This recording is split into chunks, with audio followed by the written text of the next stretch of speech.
100 বছর আমি বেঁচে থাকব, তারপর 1000 বছর আমি কোথায় থাকব? ভেবেছো কি মন? ভেবেছো কি 100 বছর আগে তুমি কোথায় ছিলে, কেমন ছিলে? উত্তর পেয়েছো কি? জানি জীবনে অনেক কিছু নিয়ে ভেবেছো। অর্ধেক সময় তুমি অতীত নিয়েই ছিলে। অতীত নিয়ে সবাই পড়ে থাকে।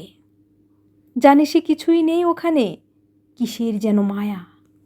অতীত তুমি নিয়েছো আমার সব কিছু, দাদা দাদি, নানা নানি, বাবা মা, বন্ধু বান্ধবী। কি করে তোমায় ভুলি বলো? আর অর্ধেক তুমি নিয়েছো সংসার সাজাতে, সন্তান পালন করতে, সম্পত্তির হিসেব মিলাতে। কি পেয়েছো? ভেবেছো কি মন? শূন্য পড়ে থাকবে এই ধরনী, আমায় মনে রাখার কেউ থাকবে না, কেউ থাকে না। তাই তোমার জন্যে তুমি চাইলে সুন্দর কিছু স্মৃতি রেখে যেতে পারো, নিয়েও যেতে পারো সঙ্গে করে।